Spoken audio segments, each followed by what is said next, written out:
All right, this is the lecture that we normally would have had on Thursday, the 27th. This is the first lecture day. We're going to talk about the basics of some terminology to get started before we even get into the book. So we're kind of all on the same page, and we're going to cover some things.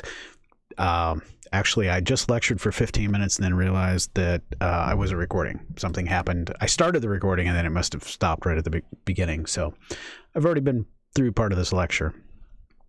Hopefully it'll be better this time.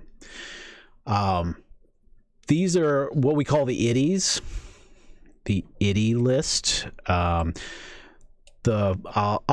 make mention of the 5 itys. There'll actually be a 6th itty that doesn't end in the ity that we'll add eventually. But these in security are in some ways like the OSI model or the OSI layers in Net Essentials.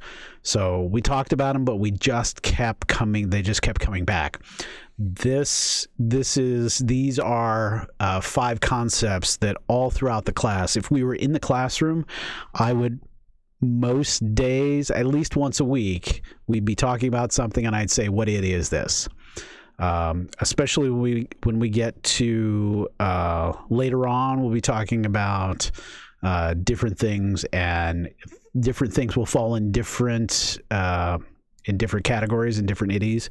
We talk about symmetric and asymmetric encryption and what we know and what we can confirm. We actually will be able to confirm a bunch of the different itys as we go through.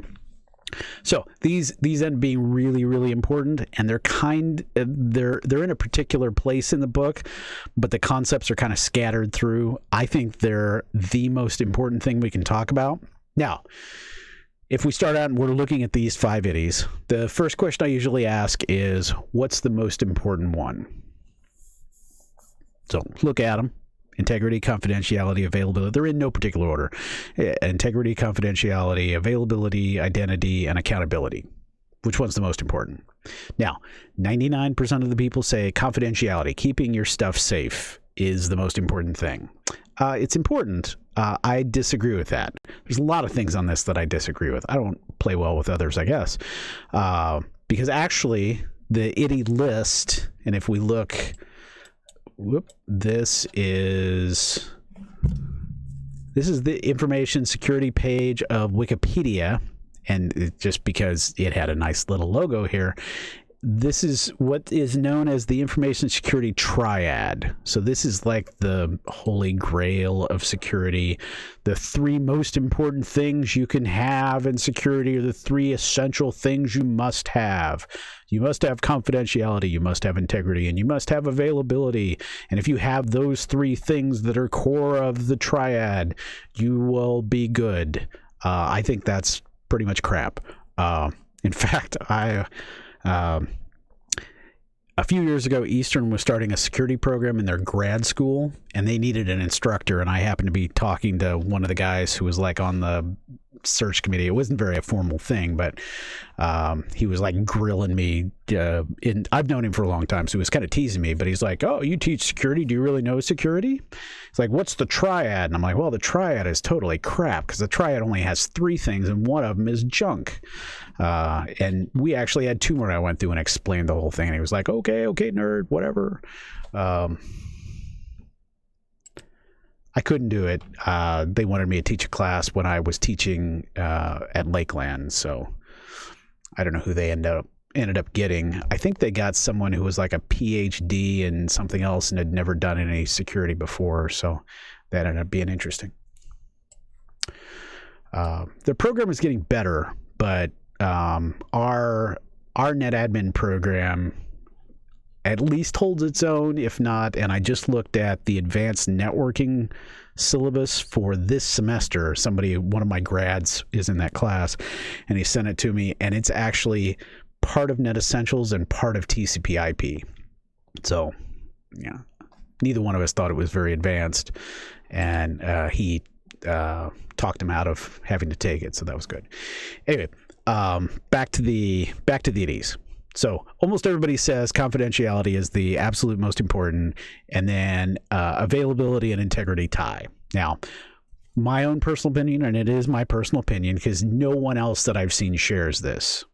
I don't know why. I don't know whether I've seen the light and no one else has, but I'm going to explain why. So, availability is being able to get to your stuff. Now, that stuff might be stuff on your own hard drive, might be stuff that you have stored in the cloud. It might be stuff you have in the data center. It might be, you may be at home when you're trying to get to your U drive or your VM. Any of that would be availability. So having data available to people who need access to it is availability. Now, is that important? Yes, very important. But is it most important? So my question to those people that say availability is one of the three core pieces of the triad and you have to have availability. My comment is, what's the first thing you do when you're being actively attacked? Well, you reach over and you unplug from the network. You sever availability. The very first thing you do before you think of anything else, the first thing you do is you unplug and take away availability. Why? Because you want to protect everything else. You want to protect your data. You want to make sure that whoever is attacking you can no longer continue to attack you. That's the first thing you do, right? So how can availability be that important when it's the absolute first thing you're going to give up? Okay. And at Lakeland, availability is way, way down the list. So if we thought we were potentially going to get attacked or we could unplug the network for 6 hours and we would prevent it, there's not even any question. They would unplug and sit for 6 hours and then plug back in. If they knew that was that's not very realistic, but if they knew that was the case, yes, they would absolutely do that. So we know availability is out. I will rag on availability the entire class.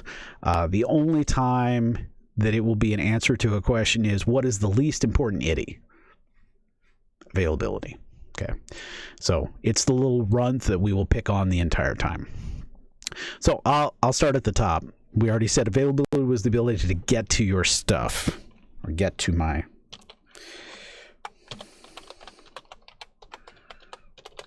Whoop. Maybe I should spell that right. So availability is the ability to get to my stuff. And oh, by the way, this stuff that I'm typing is not in your notes, and I'm going to ask you about this. So pay attention. You might want to take some notes because you're going to have to regurgitate this.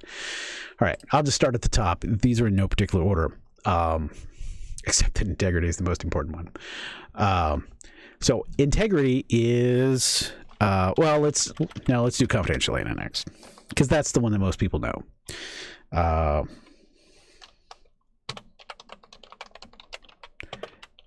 This is stuff that I would normally write on the board.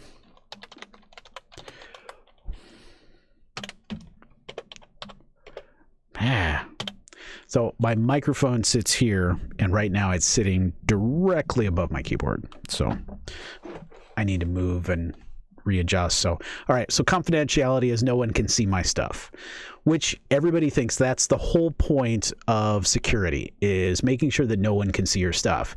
We'll have a whole bunch of times where digital signatures, you're exposing the text open. I don't care if you see my text. I just want to make sure you don't change it. So confidentiality sometimes is important, but it's usually never the most important thing. Integrity, man, I cannot type. Okay, I should just pause and type.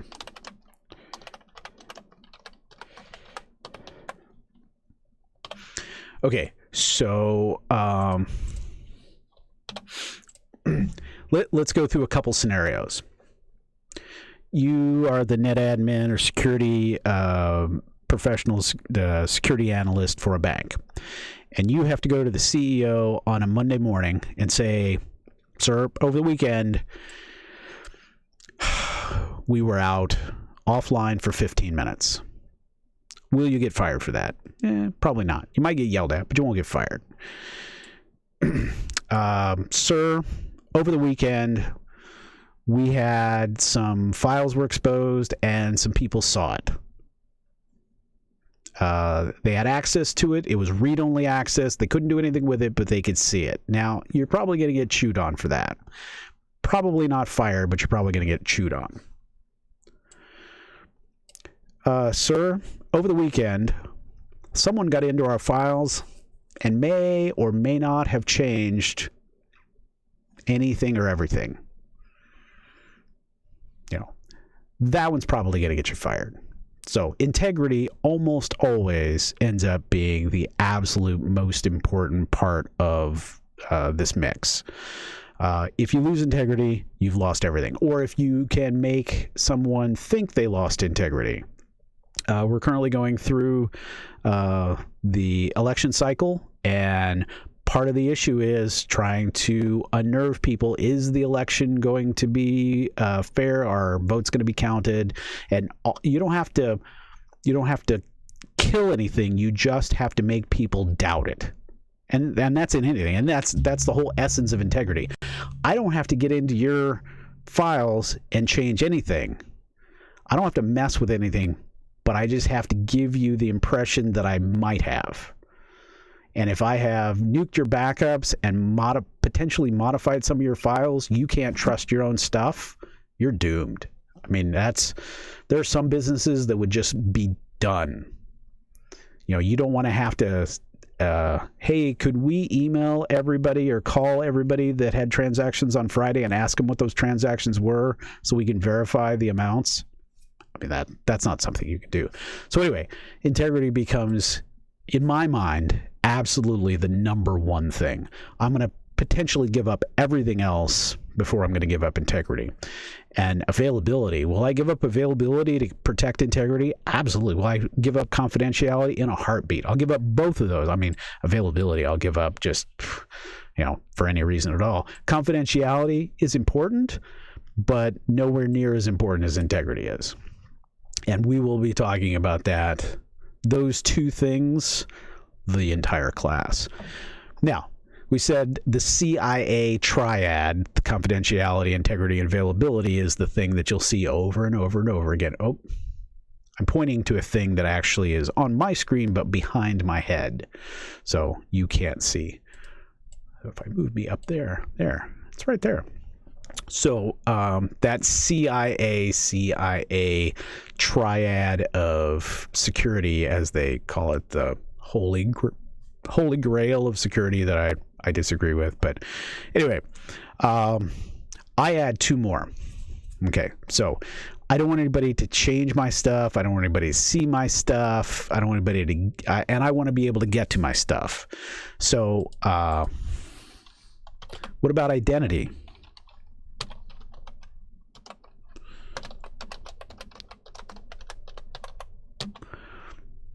Who had access? Who touched my stuff?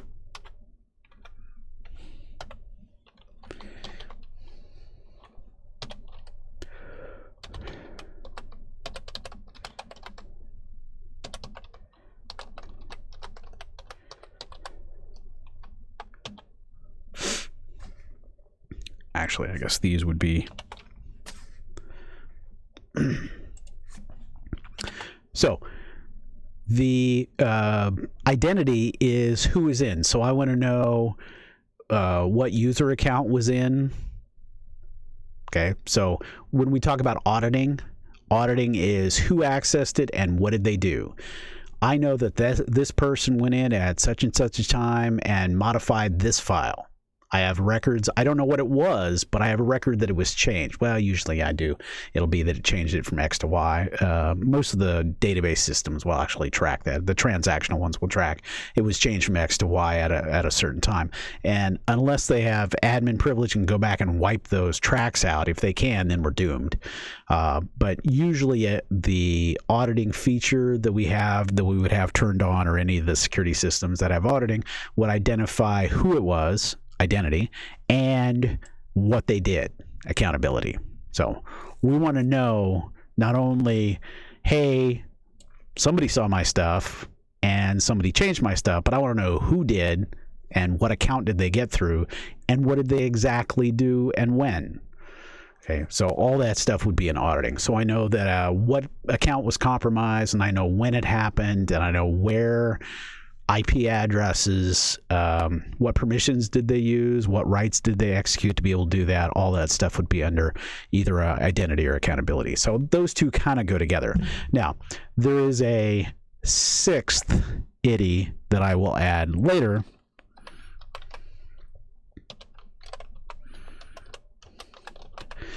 Non-repudiation. Now, non-repudiation doesn't end in an ITY. And I think our book actually adds... I think the Wikipedia page actually added non-repudiation. If I throw that out of the way, and yeah, right there. Non-repudiation. So non-repudiation is...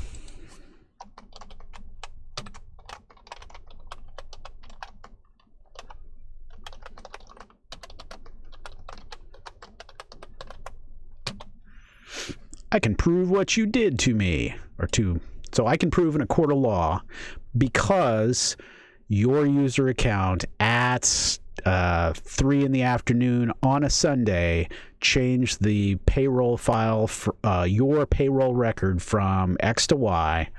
We have a transactional record because I had identity and accountability. If I have these two, I will usually have non-repudiation. So non-repudiation is just being able to prove that you did that, and it's because I've tracked these. Now, does it realistically, and this is another situation, another question we'll ask this entire class, there's always the assumption that you are in control of your own accounts, because if someone gains access to your administrator account, all bets are off. If I log in the morning, get up and walk away, and someone sits down at my desk, they are me. Okay, there's no, the computer systems can't get around that. So in high security areas, your machine will actually lock, or you'll have a magnetic tag or some type of other RFID tag that when you get up, it locks and it doesn't unlock. Your machine doesn't unlock until you sit back down. That protects it. That protects these ITYs, because if I get up and go to lunch and somebody sits at my desk and does whatever, that actually gets logged as me. And, we go to court, they have non-repudiation that I'm the guy who did it. Happened over lunch on Thursday, and we can prove that you did it. Well, you can't prove that I did it, but you can prove that it came from my account.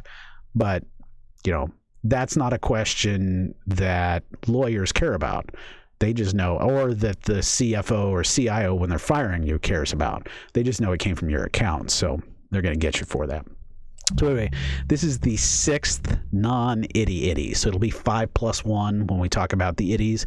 So you will have to list out the 5 plus 1, and you'll have to give me some definition. Now, it doesn't have to be bizarre like these. You can give me integrity, is the ability to not change data from, unauthorized changes of data, which I think no one can change my stuff. No one can see my stuff. I can get to my stuff. I know who I know. Boy.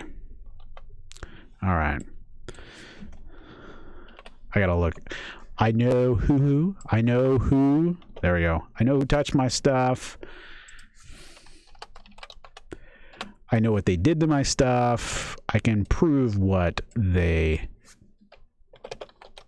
We'll make it so it's not you. No one can change my stuff. No one can see my stuff. I can get to my stuff. I know who touched it. I know what they did, and I can prove what they did. So those definitions are absolutely fine. I think they're easy to remember. And when we talk about assets that we're trying to protect, I think it's easier to actually line these ITYs up that way, because that's the way we think about things. All right, so again, all of these ITYs, you're going to have to know the 5 plus 1. You're going to have to know what the definitions are. And again, the notes do not have non-repudiation, so you're going to have to be able to add that. And they don't have any of these goofy definitions. All right, so you'll need to be able to add that as you go. So keep some notes. These would normally be on the next quiz we had the next day, but I'm still trying to figure out how that's going to work in an online situation. I'll figure something out. All right. So the next session we're going to do is going on to access control, but I'm going to stop so that we can look at just these individual topics. I'll be back with you in a few minutes.